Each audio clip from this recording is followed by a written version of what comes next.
아빠TV 11월 22일 방송을 시작하겠습니다. 예, 정종권입니다. 안녕하세요. 배상훈입니다. 예, 네, 안녕하세요. 레드양 유아라 기자입니다. 예, 오늘 저희가 다룰 주제는 국가인권위원회법 개정안입니다. 최근 그 안상수 자유한국당 의원 등 약 40여 명의 의원들이 국가인권위원회법 개정안을 내서 좀 난리가 났죠. 그래서 뭐 찬반도 뜨거운데 이 내용이 뭐죠? 일단 이 법은 성소수자를 차별하고 혐오할 권리를 달라는 법이고요. 이런 법이 발의된 거 보니까 이제 총선이 다가왔다는 신호죠. 총선을 앞두고 혐오파리를 하기 위한 법이다라고 제가 볼 때는 보이고, 그 동성애에 대한 차별이나 혐오를 이걸 합법화하자는 게 원래 그 보수 기독교계의 오랜 수건 과제였잖아요. 네. 그래서 안상수 의원이 보수 기독교계를 대동하고 함께 발의한 법안입니다. 우리나라의 법 체계에서 성적 지향이라고 하는 구체적인 문구가 들어가 있는 법이 거의 없습니다. 거의 이것이 이 국가인권의 법 자체 2조에 들어가는 것밖에 없습니다. 헌법에도 그런 성적 지향이라는 말 자체는 없고, 그렇죠. 그렇죠. 그래서 이제 소위 말하는 극우 꼴통들 아니면 보수 기독교라고 하는 어떤 집단들이 아주 특이한 집단들이 국가인권위원회 법의 이 조항을 계속 물고 늘어지는 것이고, 이것을 가지고 사실은 대단히 큰 논쟁거리로 만들면서 다가오는 총선에서 큰 이득을 얻고자 하는 그 일종의 수작질의 전조다.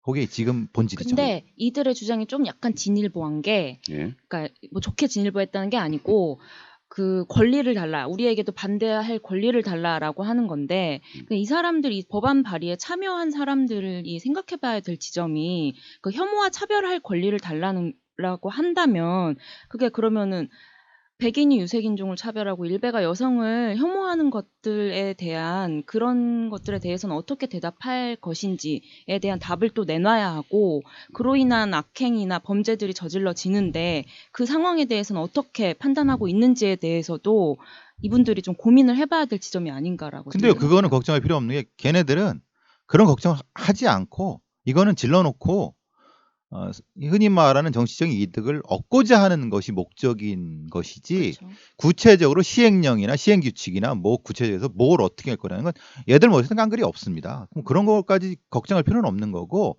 그러니까 문제는 얘들이 왜 이 시기에 이걸 하고 이 내용이 뭐며, 우리 이들의 전체적인 흔히 말하는 차별금지법을 제정하고자 하는 전체적인 형태의 세계적인 흐름 속에서 얘들이 왜 이렇게 딴지를 하고 있는가, 이런 부분을 짚어야 된다는 거죠. 그러니까 말씀하셨듯이 헌법에는 10조와 11조에 모든 국민은 법 앞에 평등하다. 누구든지 성별, 종교 또는 사회적 신분에 의하여 차별을 받지 아니한다. 이런 아주 추상적인 구제인 거고, 이것의 구체적인 차별의 기준들을 이제 명기한 게 국가인권위원회 법이잖아요. 여기는 뭐 거의 성별, 유일하죠. 예. 유일한 거고, 사실 이걸 조금 더 진전시켜야 될 게 포괄적인 의미의 차별금지법인데 아직 그거는 제정이 안 되고 있으니까. 물론 법안은 이미 네. 제안은 됐지만 통과가 안 되고 있는 논의 거죠. 자체가 아예 진행이 안 되고 있는 예, 거죠. 이것도 마찬가지로 뭐 이런 성적 지향, 이런 뭐 동성혼 문제에 대한 특히 이제 보수 기독교계의 반발 때문에 지금 안 되고 있는 거잖아요, 지금. 근데 이 보수 기독교계가 이 문제, 이 언어에 집착하는 이유는 뭐죠? 그러니까 저는 이게 동성애 혐오론을 끊임없이 계속 우리 사회에 환기시키려고 하는 목적이 좀 있는 것 같아요. 예. 그러니까 특정적으로 동성애, 그러니까 다른 어떤 되게 개별적 차별 요소가 되게 많음에도 불구하고 예. 동성애를 굳이 이렇게 되게 집중적으로 타격하는 거는 동성애에 대한 혐오론이 사실은 그게 약한 고리라고 보는 거죠, 예, 우리 사회에서. 그쵸. 특히 이제 문재인 대통령도 대선 때는 입장이 있으셨지만은 이게 진행이 되면서 모호해지고, 그리고 이제 관료들, 그리고 특히 이제 교육부 관료들이라든가 문화부 관료들이라든가, 그리고 대다수의 이 국회의원들도 표를 의식하는 상황이 돼야 되기 때문에 이 상황이 가장 약한 고리이면서 무엇인가 쟁점을 뭉개기에는 가장 좋은 말이라는 거죠. 그러니까 성적 지향 곧 동성애 옹호, 정확히는 동성혼 옹호. 그래서 우리나라를 짐승으로 만들 것이냐라고 하는 바로 그냥 적나라한 선동의 언어가 바로 나올 수 있기 때문에 이것은 매우 위험한 언어지만은 중간에 이것을 제대로 네. 방어해내지 못하면은 그냥 말려갈 수밖에 없다는 그러니까 거죠. 저는 이런 혐오론 같은 것들이 그러니까 정치가 완충작용을 해야 된다라고 생각을 해요. 그래서 전 정치 혐오 자체에 대해 되게 비판적인 입장을 갖고 있지만 그 민주당이 원래 차별금지법을 발의를 했다가 처리한 게 여러 번 있잖아요. 보수 기독교 때문에. 그런 상황들을 보면 되게 정치의 회의감을 느끼는 게 정치인이라는 게 갈등을 좀 중재하고 또 필요한 일이면은 또 관철하는 그런 능력이 필요한데 이렇게 그 과대대표된 집단에 의해서 이렇게 법안을 쉽게 처리하는 모습을 보면 사실 되게 무능하고 정치 혐오가 일 수밖에 없는 이유가 있지 않나라는 생각이 드는 거죠. 그게 지금 이 안상수 등이 발의한 국가인권 개정안에 대해 찬성한 단체들의 성명서를 보게 되면요. 재밌는 게 있어요. 이 국가인권위원회 법이 모태가 되어서 파생하고 있다. 예를 들면 뭐 학생인권조례, 주민인권조례 이런 식으로 여기서 파생하고 있기 때문에 여기를 쳐야 된다. 그렇죠. 뭐 이렇게 보고 있는 것 같더라고요. 당연히 이제 차별금지법 있으면 또 그렇게 옮겨갈 것 같고. 그렇죠. 요거를 깨지 못하면 지금 다양한 학생 인권 조례라든가 다양한 인권 관련된 법의 기준이 무너질 수밖에 없다라고 생각하는 가장 촉점이죠. 이게 네. 지금.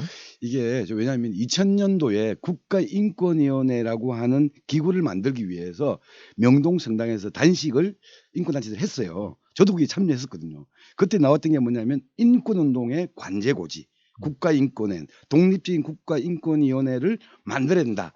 이런 거 했던 건데 말 그대로 지금 어떻게 보면 관제고지의 역할을 하고 있는 것 같아요. 여기를 허물면 어떤 인권의 전반적인 어떤 우리 입장에서 볼 때 후퇴가 만들어질 수 있는 계기가 되지 않을까 이런 그렇지만 생각이. 근데 또 현재 그 인권위원회 안에서 있던 논란들을 보면 사실 그런 역할을 그렇죠. 충실하게 하고 있는지에 대한 의문은 세상에 뭐 충실한 그런 게 어디 있겠습니까? 그래서 일단은 지금 뭐 엊그제도 거기 국가인권위원회 뭐 주요 그 간부를 지내고 현재 후배하고도 이제 통화를 했는데 본인들도 알고 있는 거죠. 왜냐하면 실질적인 조사권이 보장되느냐 이런 부분들에서 본인들도 알고 있지만은 어떤 한도 내선 최선을 다하는 거다라고 하고 있고 이 어떤 기준을 정해주는 정도에서 최소한의 만족. 그 다음에 어떤 국가기관에서의 무엇인가 하나 더 하려고 하는데 노력하는 것 정도로 봐달라. 그게 이제 제가 보기에는 국가인권의 내부 구성원들의 얘기 같고 그렇지만은 국가인권회를 바라보는 다른 많은 사람들은 국가인권위원회가 좀 더 적극적인 역할을 해줘야 된다. 왜? 성적 지향만이 아니라 다른 많은 가치에 대해서 입 다물고 있느냐. 아니 근데 최근에 그 최영희 위원장이죠. 그 차별금지법 제정에 대해서는 총선이 끝나기 전까지는 언급하지 말아라 이런 얘기가 보도가 됐었잖아요. 네, 그렇죠. 그러니까 인권위원회라는 거는 그 인권 문제에 대해서 좀 어느 정도 미온적일 수밖에 없는 정치권이나 제도를 견인해야 되는 역할을 하는 기구인데도 불구하고 정권의 눈치를 보거나 정권의 비위를 맞추고 있는 상황인 거잖아요. 그러니까 이건 상당히 좀 문제가 있는 거죠. 그건 인적 구성에 무슨 문제가 있죠. 인권위원들을 추천하고 그것이 선정이 되는 즉 인권위원이 되는 위원회 구조이기 때문에 어쩔 수 없는 한계점도 분명히 존재할 수밖에 없을 것 같아요. 그런데 그걸 넘어서고자 노력을 안 한다는 것이 가장 큰 문제죠. 우리 그런 얘기 하잖아요. 뭐 대충 뭐 검찰도 중견간부 이상이 되면 다 모든 건 정치적이고 법원의 판결도 뭐 고등법원 이상이 되면 다 그 정책 판결이라고 하듯이 국가인권위원회의 최고 지도부청들도 사실 정치적인 것 같아요.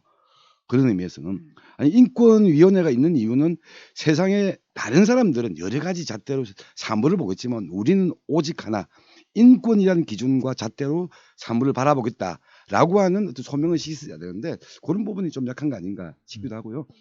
근데 이번에 그 안상수 등이 발의한 개정안에는 성적 지향의 삭제뿐만 아니라 성별에 대한 규정도 생물학적으로 뭐 이거는 뭐 남자 여자 뭐 생식기 문제로 규정되는 거다라고 규정하고 있더라고요 보니까. 30년 전의 규정으로. 아니 이 기준에 의하면 하리수는 사람입니까? 내가 볼 때는. 아니 그러니까 음. 안상수가 그 보수 기독교 단체를 대동해서 국회 정론관에서 기자회견을 했는데 그때 당시에 이제 한 말이 동성혼을 인정하면 엄마와 아들이 결혼을 하고 짐승과 사람이 결혼하는 일이 벌어진다라는 얘기를 하는 거예요. 그 사람이 인천시장 한 사람이죠.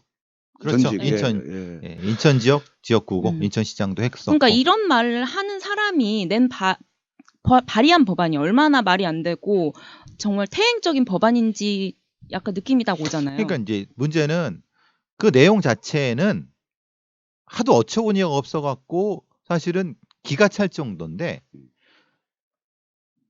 국민들은 네. 시민들은 그 내용의 구체적인 논리성을 따지지 않는다는 거예요. 지금 기자회견에서 말한 그 얘기 음. 이걸 조항을 삭제하지 않으면 뭐 우리나라가 금수가 된다. 음. 우리나라가 완전히 뭐 짐승의 나라가 짐승의 됩니다. 나라가 된다. 예. 하나님이 버리신다. 천벌을 내린다. 이런 식으로 계속 쇠뇌를 해는 것, 그것을 정치적 쟁점으로 만들어내가는 것, 예. 이것 때문에 사실은 전체적인 내용보다는 어떻게 아니면 방어를 할 것인가 아니면 어떤 논리로 어떻게 구성해서 이것을 폭로해낼 것인가 이런 부분들이 좀 더 치밀하게 돼야 된다고 보는 거죠. 이게 총선을 지금 6개월도 안 남겨놓고 이 법안을 발의한 거는 이 법안을 뭐 통과시켰다는 의지보다는 우리 이런 법 만들었어요라고 그렇죠. 예를 들면 뭐 보수 기독교계라거나 이런 사람들한테 어필하겠다는 거죠. 돈이죠. 어. 어필하면서 어필하고 돈. 예, 후원금을 우리 쪽으로 해라는 것이 아니, 가장 그 여기 아, 나와요. 보수 기독교의 어쨌든 후원금을 예, 예. 요구하는. 보수 기독교계가 모여 있는 그 단체의 입장문에서 나와요. 이렇게 발의한 40여 명을 우리는 총선에서 적극 지원하겠다. 이런 말까지 나오는 거 그렇죠. 보면 이 구체적으로 나오는 거예요. 야, 그러니까 그것은 참 이거 글쎄요. 어떤 정도까지는 뭐 구체적인 플랜이 있는지 모르겠지만은 명확한 의도를 가지고 있는 거죠. 거룩한 하느님의 뜻이 아니라 세속적인 돈 때문에 하는 짓이라고. 그렇지만은 우리나라는 명백하게 종교가 분리된 나라고 지금 이걸 인권의 문제는 종교의 문제와 관련이 없는 겁니다. 그렇죠. 그죠? 네. 종교랑 분리가 돼야 되는 거. 인권은 우리나라 헌법의 기본권에 대한 것이기 때문에 종교적으로 지들이 하나님 아버지를 찾든 뭐라든 그건 상관없이 본질적인 인권의 문제로 치밀하게 접근해 나가야지 되는 것이고 예. 이렇게 말려들지 말아야 될 건 말려들지 말아야 되는 거고 또한 개입할 건 뚜렷이 개입해야 된다. 그러니까 저도 그렇게 생각하는 게 그 이런 기본적인 아주 진리에 가까운 인권의 문제를 사회적 논의에 붙여야 한다. 뭐 이렇게 얘기하는 것 자체도 저는 되게 그러니까 본질을 흐리는 얘기라고 생각하거든요. 근데 문재인 대통령이 얼마 전에 국민과의 대화에서 동성혼에 대해서는 사회적 논의가 필요하다라고 얘기를 했잖아요. 예. 근데 그 뭐 차별금지법 제정을 예를 들어서 차별금지법이 이 정부 내에서 제대로 논의된 적이 없고 예. 한 번도 그러니까 연태까지 뭐 친기업 법안 이런 것들은 사회적 논의를 통해서 퉁치고 다 넘어갔음에도 불구하고 이 차별금지법에 대해서는 그런 논의조차 한 적이 없잖아요. 자, 그러니까요. 이게 이 동성애 반대 이런 단체들, 이런 보수 기독교계들은 대단히 전투적이에요.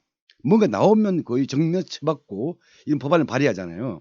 근데 예를 들면 차별금지법 같은 법을 추진해야 될 진보 또는 약간 자유주의 성향의 세력들은 하다가 반대 거세면 다 이제 엎어버리고 그렇죠. 철회해버리고.